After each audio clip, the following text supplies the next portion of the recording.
संगति का असर।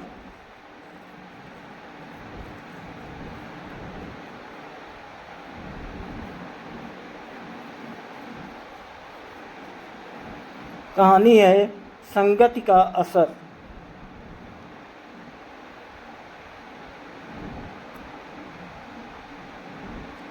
एक बार एक राजा शिकार के उद्देश्य से अपने काफिले के साथ किसी जंगल से गुजर रहा था।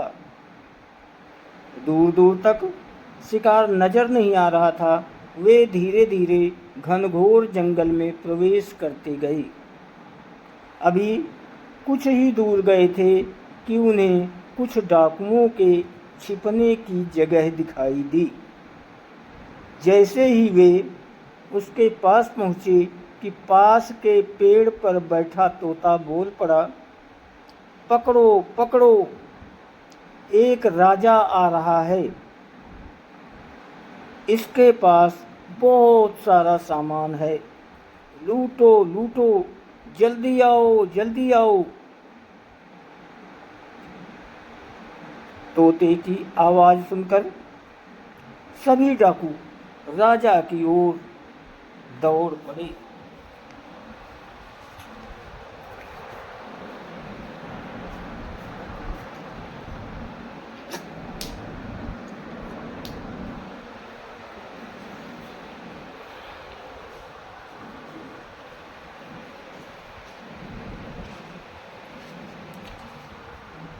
डाकुओं को अपनी ओर आते देखकर राजा और उसके सैनिक दौड़कर भाग खड़े हुए। भागते भागते कोसों दूर निकल गए। सामने एक बड़ा सा पेड़ दिखाई दिया। कुछ देर सुस्ताने के लिए उस पेड़ के पास चले गए। जैसे ही पेड़ के पास पहुँचे कि उस पेड़ पर बैठा तोता बोल पड़ा, आओ राजन, हमारे साधु महात्मा की कुटी में आपका स्वागत है।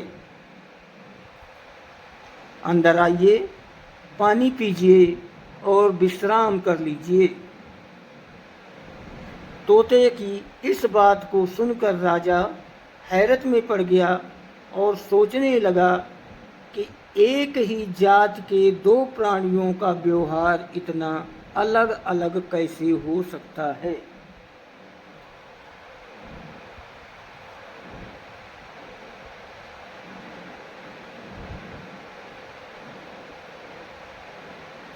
राजा को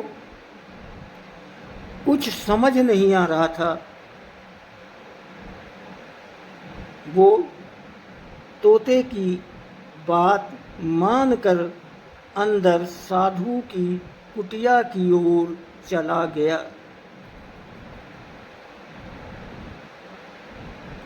साधु महात्मा को प्रणाम कर उनके समीप बैठ गया और अपनी सारी कहानी सुनाई और फिर धीरे से पूछा, ऋषिवर, इन दोनों तोतों के व्यवहार में आखिर इतना अंतर क्यों है?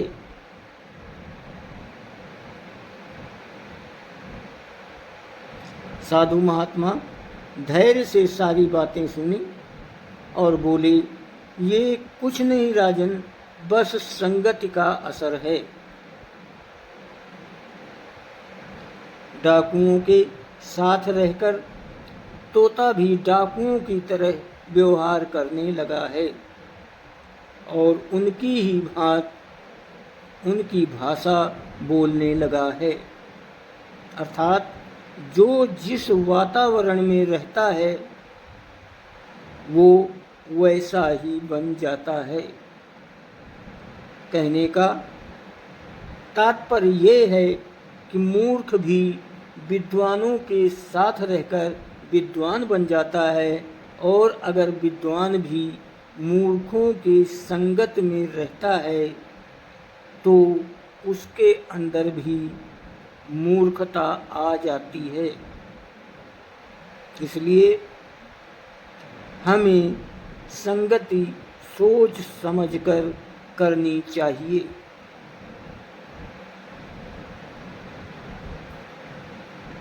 दोस्तों,